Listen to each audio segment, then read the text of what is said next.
오늘 하나님의 기이하심을 노래하라, 하나님의 희한하심을 노래하라 제목입니다. 우리가 요한계시록은 대부분 사람들이 그렇게 생각합니다. 성경에서 가장 어려운 성경. 왜냐하면 너무나 많은 상징들이 나와요. 그리고 너무나 많은 환상이 나옵니다. 우리가 듣도 보도 못한 환상들이 막 쏟아져 나와요. 그래가지고 이게 너무 어려워 이렇게 생각을 합니다. 뭐 사실 그런 부분이 없지 않은 것도 있고요. 또 어떤 사람들은 요한계시록을 막 연구하다가 이단에 다 빠져요. 대표적인 게 이만희, 신천지 같은 사람들, 전부 요한계시록 연구하다가 다 빠지는 거예요. 그런데 기성교인들이 본인 교회에서 목사님들로부터 듣지 못한 설교를 거기서 해주니까 이거는 뭐고 저거는 뭐고 정확하게 얘기해 주니까 거기도 다 넘어가가지고 신천지로 다 넘어갑니다. 그러니까 요한계시록은 성도들은 이거 너무 어려워 라고 생각을 하고, 또 요한계시록에 뭐가 있을까 라고 성경을 좀 더 관심 있게 하는 사람들은 연구하다가 다 이단에 빠지고, 그런데 요한계시록은 그렇게 우리가 뭔가 암호를 풀듯이 그렇게 봐야 되는 성경이 아니라 이렇게 봐야 됩니다. 모든 성경은 환난당하는 성도들을 응원하시는 하나님의 응원이에요. 그렇죠? 잘 생각해 보세요. 홍해바다 앞에 섰을 때 얼마나 두렵습니까? 그럴 때 거기서 홍해가 과연 뭘까? 구름이 뭘까? 이거는 넌센스예요. 내가 너희를 저 구름 기둥으로 지키리라. 응원하는 거거든요. 버텨라, 견뎌라, 조금만 참아라, 내가 너희를 구원하리라. 다 이런 말씀들이에요. 이 땅을 살아가는 성도들이 부르는 구원의 노래입니다. 성경 전체가 그렇습니다. 그래서 요한계시록도 복음이에요. 우리가 그런 눈으로 요한계시록을 보면 계시록도 은혜의 복음이구나 이렇게 볼 수 있습니다. 학교 운동장에 가가지고 이제 아이가 엄마 아빠 이번 주 토요일이 운동회입니다. 그래? 그 일생 그 첫 번째 운동회는 초등학교 1학년 때잖아요. 얼마나 그 관심이 있습니까? 저는 그런 기억이 나요. 첫 번째 운동회는 다른 건 모르겠어요. 첫 번째 운동회 때 그냥 이모도 오고 작은 엄마도 오고 다 왔는데 그냥 여기 돗자리 펴놓고 한쪽 겉에서요. 만약에 시골이어서 시골 제가 살던 곳이. 그러니까 보니까 운동장에 다 부모님들 와가지고 전부 이제 운동장을 쳐다보는 거거든요. 여러분 그 식구들은요 다른 사람은 관계없어요. 내 조카, 내 아들이 1등을 하든 꼴등을 하든 아무 상관없어요. 그러니까 이거 응원하는 거 아닙니까? 야, 잘 달려라, 포기하지 말아라, 이겨라, 힘차게 달려라, 조금만 더 버텨라, 조금만 가면 꼬린 지점이 온다, 이제 거의 다 왔다, 힘내라, 으쌰 으쌰 으쌰. 그 자기 내 아들 조카 다 응원하는 거거든요. 다른 애들 보이지도 않습니다. 요한계시록이 바로 그거예요. 하나님의 응원입니다. 하나님은 하늘에 계시고 우리는 이 고난 같은 세상을 살아가고 있지 않습니까? 그럼 하늘에서 뭐 하겠어요? 야, 너 그것도 못 이기냐? 아니, 그것도 달리지 못하냐? 야, 너 가다가 넘어지, 너도 네가 내 자식이라고 할 수 있냐? 이러는 부모도 없지만 하나님도 그렇지 않습니다. 넘어지면 야, 일어나서 달려. 일어나서 달리면 돼. 괜찮아. 1등이 목적이 아니야. 괜찮아. 너 달리는 거 내가 보고 싶다. 야, 잘 달리는구나. 힘내. 하나님이 그렇게 응원하는 것. 그것이 바로 요한계시록입니다. 우리가 이런 마음을 가지고 오늘 말씀을 보면 계시록이 얼마나 은혜스러운 말씀인지 우리가 깨닫게 되리라 믿습니다. 우리가 성경을 보면 구약이 있고 신약이 있습니다. 구약과 신약은 짝이에요. 짝. 하나만 있으면 안 돼요. 신발 2짝이 있듯이 2짝이 있어야 돼요. 그래야 이걸 신고 나갈 수가 있습니다. 성도들이 구약과 신약은 하나다 생각하면 됩니다. 그런데 구약은 그림이에요. 그림. 그래가지고 구약에서는 전부 그림 언어로 나와요. 홍해 바다 앞에선 이스라엘 백성. 이거 뭡니까? 고난 앞에선 그리스도. 이거 똑같은 거예요. 그러니까 해설판은 신약이고 해설판이 잘 이해가 안 되니까 구약은 그림으로 보여주는 것입니다. 그럼 어떤 그림이냐? 구약은 구원이라고 하는 것을 묘사할 때 항상 출애굽을 말합니다. 신약은 그 구원을 그림으로 묘사한 부분들을 해석하는 거예요. 해설판입니다. 요한 오늘 계시록 15장입니다. 2절 3절 제가 읽어드리죠. 또 내가 보니 불이 섞인 유리바다 같은 것이 있고 짐승과 그의 우상과 그의 이름의 수를 이기고 벗어난 자들이 유리바닷가에 서서 하나님의 검은 고를 가지고 하나님의 종 모세의 노래 어린 양의 노래를 불러 가로되 주 하나님 곧 전능하신 이시여 하시는 일이 크고 놀라우시도다. 만국의 왕이시여 주의 길이 의롭고 참되시도다. 아멘. 우리가 출애굽기 15장을 보면은요, 이스라엘 백성들이 홍해를 건너갑니다. 그런데 얼마나 두렵습니까? 뒤에는 이 애굽의 백성들이 바로가 그냥 마차와 무기를 가지고 이스라엘 백성들을 죽이기 위해서 다 쫓아오고, 앞에는 홍해 바다가 딱 가로막혀 있고 이스라엘 백성들은 아무것도 무장하지 않았거든요. 이런 두려움 가운데에서 하나님께서 홍해 바다를 건너게 하십니다. 홍해 바다를 건너가면서 이스라엘 백성들이 깜짝 놀란 거예요. 이 바다에 무려 벽처럼 섰다 그랬거든요. 그리고 마른 땅을 쫙 내셨는데 그 사이를 이스라엘 백성들이 걸어가면서 하나님의 희한하시고 기이하시고 놀라우신 구원을 거기서 막 노래를 부르면서 갑니다. 이것이 바로 구약이라면 요한계시록 15장에는요 아주 비슷해요. 불이 섞인 유리바다 같은 것, 불이 섞여 있어요. 그 안에 유리바다, 아주 투명한 그런 바다를 건너가면서 이스라엘 백성들이 노래하는 것입니다. 뭐라고 노래하느냐? 모세의 노래, 다시 말하면 이스라엘 백성들이 홍해 바다를 건너가면서 불렀던 그 노래를 부르고 있다는 것이에요. 근데 그 노래가 어린 양의 노래였습니다. 그러면서 주 하나님 곧 전능하신 이시여 하시는 일이 크고 놀라우시도다. 만국의 왕이시여 주의 길이 의롭고 참되시도다. 이것을 노래하고 있다는 것입니다. 그러니까 출애굽기 15장은 모세와 미리암의 노래이고 홍해를 건너게 하시는 희한하신 그 하나님을 노래하는 것이고, 요한계시록 15장은 모세와 어린 양 되시는 예수님의 노래를 하나님의 백성들이 이제 부르는 것입니다. 그럼 이스라엘 백성들이 뭐라고 노래를 불렀느냐? 출애굽기 15장을 제가 읽어드리면요, 이때 모세와 이스라엘 자손이 이 노래로 여호와께 노래하니 일렀으되 내가 여호와를 찬송하리니 그는 높고 영화로우시며 말과 그 탄 자를 바다에 던지셨음이로다. 여호와는 나의 힘이요 노래시며 나의 구원이시로다. 그는 나의 하나님이시니 내가 그를 찬송할 것이요 내 아비의 하나님이시니 내가 그를 높이리로다. 여호와는 용사이시니 여호와는 그의 이름이시로다. 그가 바로의 병거와 그 군대를 바다에 던지시니 그 택한 장관이 홍해에 잠겼고 큰 물이 그들을 덮으니 그들이 돌처럼 깊음에 내렸도다. 여호와여 주의 오른손이 권능으로 영광을 나타내시니이다. 여호와여 주의 오른손이 원수를 부수시니이다.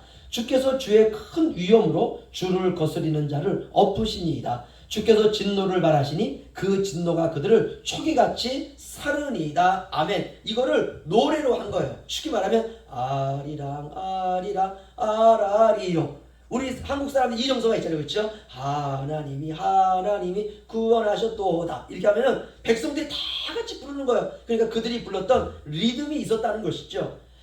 바로 이 이스라엘 백성들을 애굽의 군대로부터 구원해 내신 그 하나님의 기이하심을 지금 이스라엘 백성들이 출애굽에서 홍해를 건너면서 부르고 있는데, 요한계시록 15장에 나오는 노래도요 굉장히 유사합니다. 그것과 하나는 홍해를 건너면서 노래를 하고 하나는 불이 섞인 유리바다를 건너면서 노래하는 것이에요.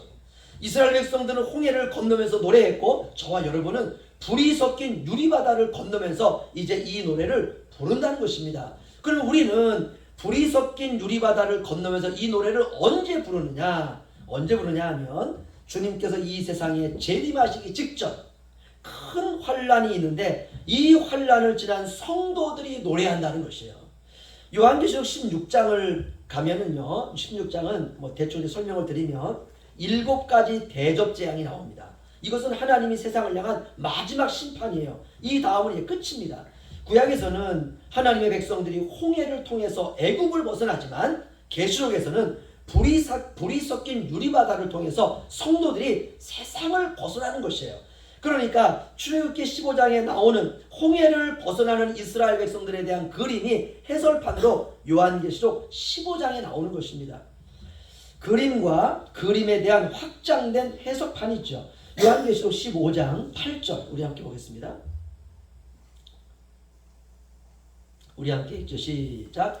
하나님의 영광과 능력을 인하여 성전의 연기가 차게 되매 일곱 천사의 일곱 재앙이 마치기까지는 성전에 능히 들어갈 자가 없더라. 아멘. 이 연기, 구름 이런 모든 것들은 하나님의 거룩하심을 나타내는 말씀입니다. 연기라고 하는 것은 하나님의 영광과 죄와 상관없는 하나님의 거룩하심을 의미합니다. 다시 말하면 사람의 의와 행함과 힘으로는 하나님 나라에 들어갈 수 없다는 거예요. 이게 성전이 연기로 가득 찬 거예요. 우리가 구원받은 것은 하나님의 거룩하심인 줄로 믿습니다. 오직 어린 양의 피로 씻김받은 자들만이 하나님의 나라에 들어갈 수 있는 것입니다. 그래서 요한계시록의 모든 재앙과 심판은 뒤집어 생각하면 하나님의 백성을 구원하기 위한 거룩하신 하나님의 심판이에요. 저는 오늘 성도들이 무엇을 회복해야 되는가라고 하는 걸 말씀드리고 싶은데, 그것은 다름이 아니라 기이하다라고 하는 이 말씀이 회복돼야 돼요. 다시 말하면 희한하다라는 말이 회복돼야 돼요. 이전 개역 그 한글에서는 요한계시록 15장 3절을 이렇게 번역했는데 저는 지금 번역보다 그게 훨씬 좋습니다. 제가 읽어드리면, 하나님의 종 모세의 노래 어린 양의 노래를 불러 가로되 주 하나님 곧 전능하신 이시여 하시는 일이 크고 기이하시도다. 만국의 왕이시여 주의 길이 의롭고 참되시도다. 아멘. 저는 이 표현이 더 좋아요. 크고 기이하시도다. 이게 희한하시도다 이 말이거든요. 지금 신약시대의 큰 환난과 불시험을 통과한 성도들이 무엇을 노래하고 있느냐 하면 하나님께서 하시는 일의 크심과 기이하심을 노래하고 있는 것이에요. 하나님의 구원하심이 크시고 하나님의 구원하심이 희한하시도다. 우리가 이해할 수 없는 놀라운 일들이라는 것이죠. 오늘날 저부터 시작해서 환난을 싫어하는 마음이 너무 많습니다. 무엇보다도 목사인 제 자신부터 제단에 올라갈 필요가 있죠. 제단은 어떻게 올라가느냐? 죽임당하고 껍데기가 벗겨지고 각이 떠져야 돼요. 이거 고통이거든요. 시련이거든요. 목사들이 먼저 하나님 앞에 그 제단에 고통과 자신의 이전의 모든 삶의 그 삶을 채워왔던 모든 동물의 껍데기와 같은 것들이 다 벗겨지고 다 각이 떠져서 제단에 올라갈 필요가 있습니다. 그러나 사람들 안에 환난을 기피하려고 하는 마음이 있다는 것이에요. 무조건 환난을 싫어하는 경향이 있습니다. 우리가 그런 마음을 갖지 않으려고 하지만 우리가 봄에 밭을 갈고 풀을 뽑고 씨를 뿌려 놓았는데 어느새 잡초가 막 자라지 않습니까? 잡초를 다 뽑고 얼마 지나지 않아서 또 밭에 가면 또 잡초가 자라 있어요. 고난과 환난을 싫어하는 성도들의 마음에 잡초처럼 우리의 마음에 관리를 하지 않으면 잡초가 이렇게 무성하게 자란다는 것입니다. 나는 뽑았다고 생각했는데 어느 날 또 와 있어요. 물질이 조금만 없어도, 건강에 조금만 이상 신호가 와도, 작년보다 올해 삶이 조금만 나빠져도, 자녀들이 내 뜻대로 되지 않아도, 미래가 불투명해도 마음속에 잡초가 더 빨리 자랍니다. 근심과 염려와 걱정과 이런 잡초들이 굉장히 빨리 자라요. 그래서 뽑고 또 뽑고 또 뽑아요. 그게 쉽지가 않습니다. 애굽의 세상의 유혹도 마찬가지라는 것이에요. 여러분, 주님의 재림은 우리에게 점점 가까이 오고 있습니다. 세상의 시간이 흐르면 흐를수록 누가 가까이 오고 계시느냐? 주님이 가까이 오고 계세요.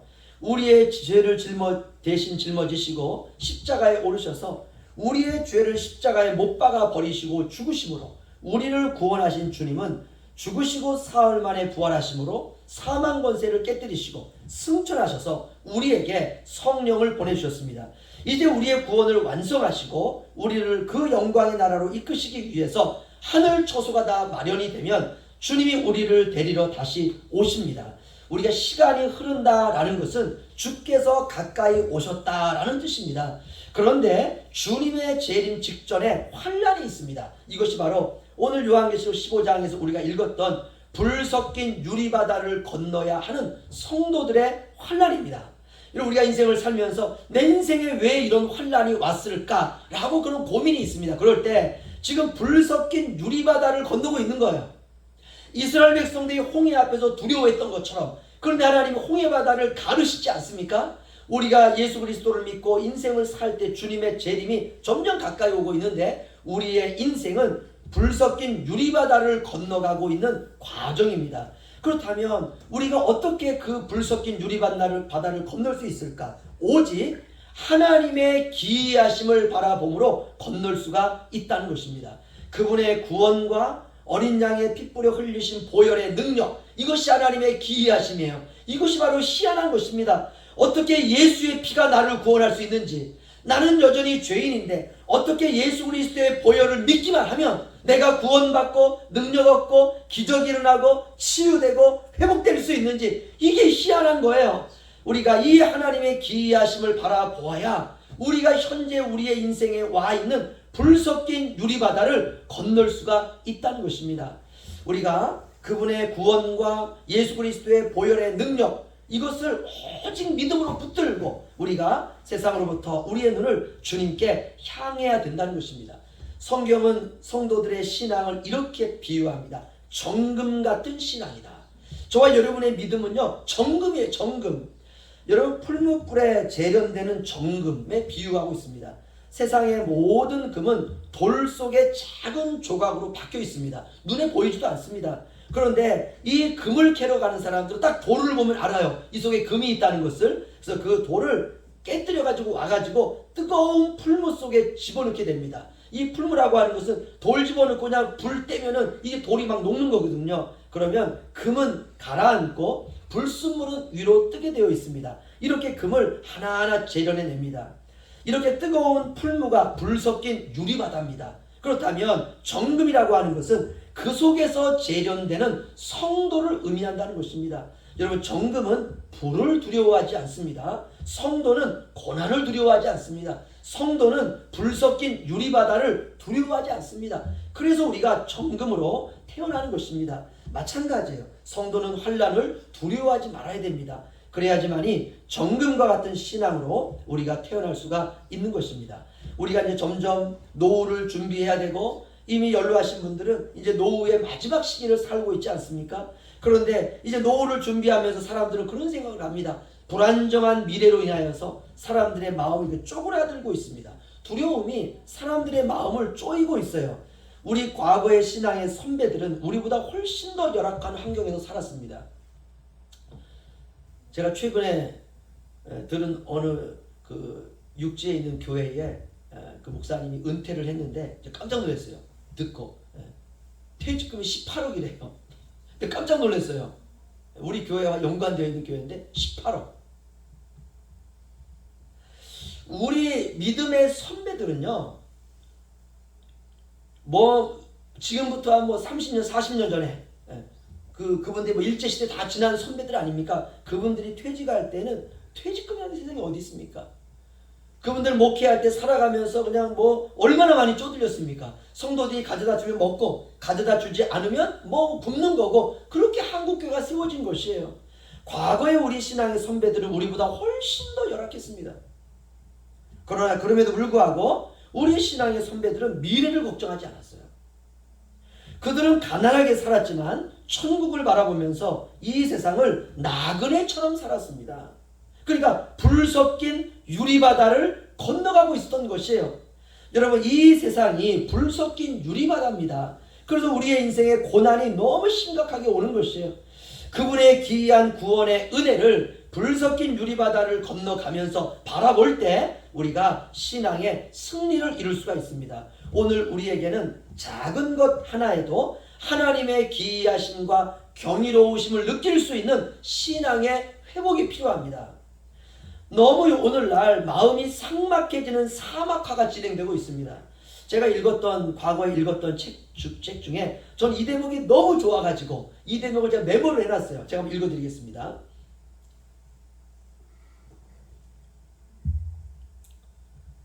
이 책에 이런 내용이 나와요. 우리가 사는 세상은 경이감을 거의 잃어버렸다.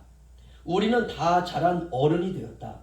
전에는 무지개를 보거나 장미향을 맡으면 걸음을 멈추고 하늘의 무지개를 보거나 숨을 죽였지만 지금은 그렇지 않다. 우리는 전보다 키가 크고 나이가 든 어른이 되었지만 다른 것은 더 작아졌고 매력적이지 않은 사람으로 변했다. 우리는 활락에 몰리고 세상 물정에 밝은 사람이 되었다. 더 이상 손가락으로 물살을 가르지 않고 별을 보고 소리치지 않고 달을 향해 얼굴을 찡긋하는 장난도 하지 않는다. 달은 녹색 치즈로 만들어진 것도 아니고 물은 수소분자 2개와 산소분자 1개로 만들어진 것에 불과하다고 말한다. 별을 볼 때에도 이것이 몇 등급 별이고 저것은 몇 등급 별이라고 말한다. 위성 텔레비전 덕분에 우리는 미지의 세계도 볼 수 있다. 신비감이 사라졌다.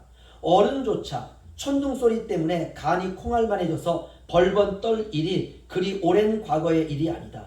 지금은 과학이 하나님을 그분이 창조한 세계에서 밀어내고 있다. 일기예보를 많이 들으면 들을수록 기도하는 일은 줄어든다. 비행기도 지금은 천둥과 번개 위아래로 피하면서 날아다닌다. 인공위성들은 천둥과 번개와 비, 구름, 기단을 사진으로 찍어 우리 손에 쥐어준다. 한때는 하나님의 계시의 수단으로 여겨졌던 것들이 이제는 귀찮은 자연현상으로 멸시를 받고 있으니 만약 모든 하나님의 도구가 감정이 있다면 치욕을 느낄 것이다. 와, 너무 잘 썼어요, 문장을.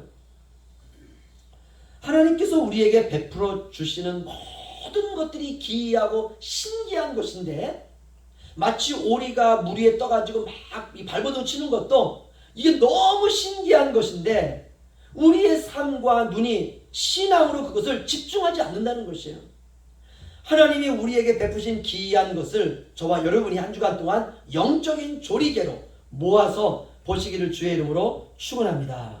오늘날 세상에 나오는 각종 과학기술 문명은 우리를 깜짝 놀라게 해요. 지금 미국에서 이런 일이 벌어지고 있답니다. 그거 하나 살리면 2천만 원 정도 되는데 인조인간을 만들어가지고 집에서 도우미로 쓰겠다는 거예요. 이 말은 뭐냐면 이제 로봇가 바로 서가지고 뭔가 움직인다는 것이에요. 이거 한 대 사면 2천만 원 가지고 가정에 도우미로 쓸 수 있다는 것입니다. 어쩌면 그것도 울릉도에 들어올 수 있겠는데 좀 시간이 지나면요. 이게 과학기술 문명이에요. 그런데 생각해 보자고요. 냉장고가 없던 사람이 집에 냉장고가 들어오면 얼마나 희한한지 모릅니다. 평생에 어떻게 이게 이렇게 시원한 얼음이 나올 수가 있는지 얼마나 희한합니까? 그러나 1년 지나면 실증을 느낍니다. 전자레인지도 그래요. 전자레인지 한 번도 쓰지 못했던 사람이, 보지도 못했던 사람이 엄마 이거 전자레인지인데 차가운 거 넣어서 돌리면 뜨거워져. 야, 세상에 그런 게 어딨냐. 엄마 한번 해버리니까 이 안에 계란 이렇게 넣으면은 이거 계란찜이 돼. 아, 세상에 그런 게 어딨어. 엄마 한번 해보려니까 집에 전자레인지가 딱 왔어요. 진짜 계란을 이렇게 해가 집어넣었더니 거기서 계란찜이 됐어요. 얼마나 희한합니까? 그런데 한 달 지나면 별거 아니에요. 우리의 감정과 태도가 세상에 중독되면 될수록 하나님에 대해서는 멀어지게 됩니다. 세상의 과학기술이 발달하고 문명이 나아지면 질수록 우리가 하나님의 기이하심에 대한 기대는 사라지게 되어 있습니다. 그러면 우리의 작은 고난에도 우리는 견딜 수 없는 나약한 신자가 될 수밖에 없습니다. 자신의 영광과 자신의 유익과 만족에 집중하면 하나님의 영광과 기이함에는 둔해질 수밖에 없습니다. 여러분, 이 세상은 하나님께서 그분의 기이하심을 베풀어 놓으신 캠퍼스입니다. 우리의 눈이 세상의 빛 때문에 하늘에 반짝이는 해와 달과 별과 구름을 볼 수 없게 되었고 장미꽃 잎에 맺혀있는 이슬방울을 지나치게 만든다는 것입니다. 우리가 소년과 소녀일 때에는 우리는 지저귀는 새소리에 반응했습니다. 길가에 피어있는 꽃을 향해서 그 꽃을 보기 위해서 우리가 허리를 굽혔어요. 때로는 손을 내밀어서 꽃을 만질 때도 있었습니다. 저는 어릴 때 무지개를 잡으러 끝까지 달려간 적도 있었어요. 그 무지개 타려고. 강줄기를 따라 오르내리는 작은 송사리를 보고도 우리는 기뻐했습니다. 흰 찬 겨울 그 처마에 얼어있는 고드름을 보고도 우리는 내 일기장에 추억으로 남겼어요. 우리가 나뭇잎 그 노랗게 이렇게 물들어가는 그 나뭇잎을 보면 그 나뭇잎을 따가지고 책갈피 속으로 집어넣었던 우리의 과거의 추억이 있습니다. 한 그루의 나무에서 피었다지는 나뭇잎도 은행잎도 내가 좋아하는 책갈피 속에 남겼어요. 내가 좋아하는 친구들에게 글을 써가지고 남길 수 있는 그런 추억이 저와 여러분에게는 있습니다. 그런데 더 이상 하나님이 우리에게 보낸 이런 전령사들을 우리가 관심 있게 보지 않습니다. 여러분, 겨울이 지나고 봄이 오게 되면 제비가 날라오거든요. 그러면 우리는 야, 봄의 전령사이다 이렇게 생각했어요. 그런데 우리는 봄이 되어도 제비를 기다리지 않습니다. 온 세상은 하나님의 기이함으로 가득 차 있는데 우리의 눈과 마음과 꿈은 세상의 것으로 채워져 가고 있어요. 지금보다 훨씬 춥고 배고팠던 어린 시절, 우리 그 추운 겨울에도 우리는 행복했는데 지금 우리는 보일러 스위치를 누르는 것이 최고의 선택이에요. 1년에 한두 번 먹던 쇠고기국에도 감사하고 명절에나 봤던 양말 한 켤레, 바지 하나에도 감사하고 행복했는데 이제 마트에 가면 언제든 포장된 쇠고기, 돼지고기, 닭고기 사서 먹을 수 있어도 행복해하지 않아요. 제가 어릴 때 가장 큰 선물은요, 진짜 동네에서 소고기 한 덩이 신문지에 싸서 주는 거였어요. 너무 행복했어요. 제가 육지에 있을 때 그런 일 전혀 없습니다. 종종 가면 돼요. 근데 제가 울릉도에 와가지고 소고기 덩이를 받을 때도 너무 행복해요. 옛날 생각이 나요. 좀 눈물 흘릴 것 같아요. 그런데 이제는 우리가 더 이상 그런 것들로 행복해하지 않습니다. 우리가 이렇게 삭막해지면 삭막해질수록 하나님의 경이로우심과 기이하심과 영광스러움에서 점점점 멀어지게 되어 있습니다. 요한계시록 15장 3절 우리 다 함께 읽겠습니다. 시작. 하나님의 종 모세의 노래 어린 양의 노래를 불러 이르되 주 하나님 곧 전능하신 이시여 하시는 일이 크고 놀라우시도다. 만국의 왕이시여 주의 길이 의롭고 참되시도다. 아멘. 지금 세상의 끝에서 환난, 불 섞인 유리바다, 이거를 다른 말로 고치면 환난입니다. 성도들이 인생을 살면서 당하는 환난이에요. 그 환난 가운데 성도들이 뭐하고 있느냐? 지금 구원의 노래를 부르고 있다는 거예요. 하나님은 놀라우시도다. 하나님은 기이하시도다. 하나님이 행하시는 일은 희한하시도다. 하나님의 종 모세의 노래, 우리를 구원하신 예수 그리스도의 노래를 크고 희한하시고 기이하심을 노래하고 있습니다. 이것이 신앙인입니다. 하나님을 추구하던 어떤 사람이 자신이 키우던 고양이가 얕은 물에서 헤엄치는 고기 한 마리를 딱 보고 자신의 발톱으로 그 물고기를 딱 낚아챘습니다. 그때 이 사람이 이렇게 말합니다. 주님의 능력이 내 고양이의 발톱에 있도다. 여러분 맞습니다. 사람의 머리카락 하나도 떨어지는 것을 아시는 주님이 내가 키우는 고양이가 조그마한 어떤 작은 생물을 발톱으로 딱 잡을 때 하나님이 그 속에도 함께 하시는 거예요.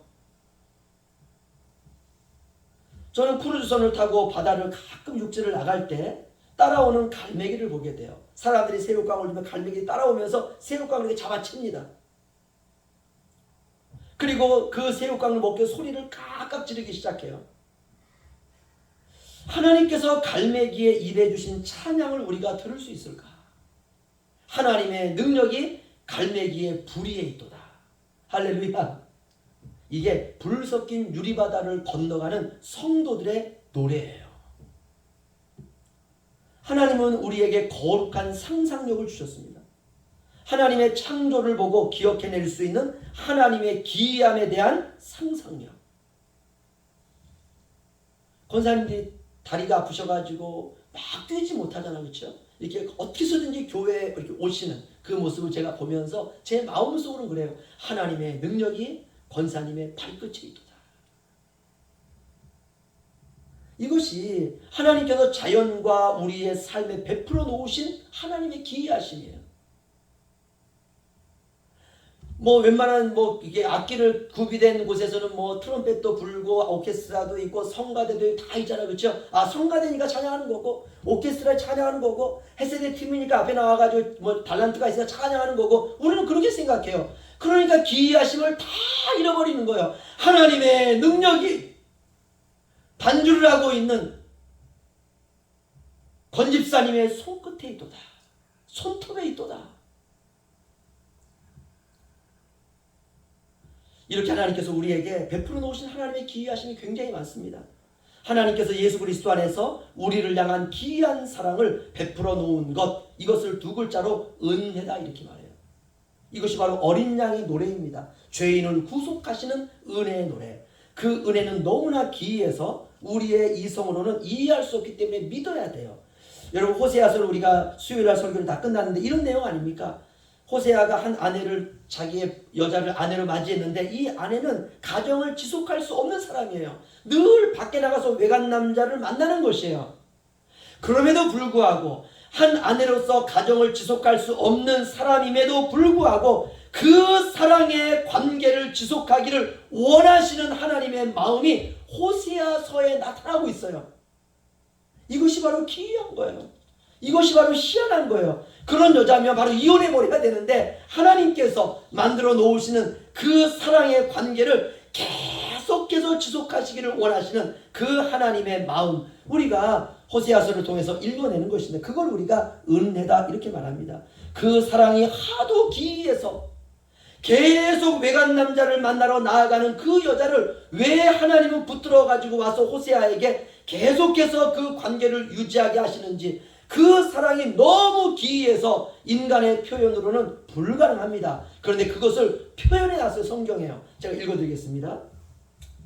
누가 정죄하리요 죽으실 뿐만 아니라 다시 살아나신 이는 그리스도 예수시니 그는 하나님 우편에 앉아 계신 자요 우리를 위하여 간구하시는 자시니라. 누가 우리를 그리스도의 사랑에서 끊으리요? 환난이나 곤고나 핍박이나 기근이나 적신이나 위험이나 칼이라. 기록된 바 우리가 종일 주를 위하여 죽임을 당케 되며 도살할 양같이 여김을 받았나이다함과 같으니라. 그러나 이 모든 일에 우리를 사랑하시는 이로 말미암아 우리가 넉넉히 이기느니라. 내가 확신하노니 사망이나 생명이나 천사들이나 권세자들이나 현재일이나 장래일이나 능력이나 높음이나 기품이나 다른 아무 피조물이라도 우리를 우리 주 그리스도 예수 안에 있는 하나님의 사랑에서 끊을 수 없으리라. 할렐루야. 우리는 이렇게 하나님을 벗어나려고 하는데 그 하나님의 사랑에서 우리를 절대로 끊을 수 없다는 거예요. 이 하나님의 사랑이 너무 희한하지 않습니까? 이젠 하나님의 사랑에서 끊어질 수 없는 사랑에 묶인 사람들이 되었다는 것입니다. 구약의 율법 안에서는 언제나 하나님은 두려우신 하나님만 보여요. 성경 어디를 봐도 하나님은 두려우신 분이에요. 그런데 그 두려우신 하나님이 비로소 이제 예수 그리스도 안에서 우리에게 그 하나님의 얼굴을 보여주셨다는 것입니다. 바로 그분은 사랑이셨어요. 우리를 향한 기이한 사랑이셨습니다. 사랑하는 성도 여러분, 적어도 우리가 신자라면 하나님의 경이로우심과 기이하심에 대한 비전과 신앙으로 살아가야 되리라 믿습니다. 신자는 불 섞인 유리바다를 지나면서, 이게 이 세상이에요, 하나님의 기이하심을 노래하는 자들입니다. 불평과 원망과 투정과 실망과 분노와 낙심이 아니라, 때때로 아이들이 얼마나 속상하게 할 때가 많습니까? 정말 많거든요. 근데 그 속상하게 만드는 그 아이 입에서 엄마, 나 엄마를 사랑해요 라고 하는 정말 나올 수 없는 이야기가 딱 나올 때 하나님의 능력이 내 아들의 혓바닥에 있도다. 그게 하나님의 기이하심이에요. 얘가 미쳤나? 이러면 안 돼요. 하나님의 능력이, 하나님의 마음이, 하나님의 사랑이 내 자식의 혓바닥에 있도다. 그분의 기이하심을 바라보면서 저와 여러분이 새 하늘과 새 땅을 향해서 끝까지 걸어가시기를 주님의 이름으로 축원합니다.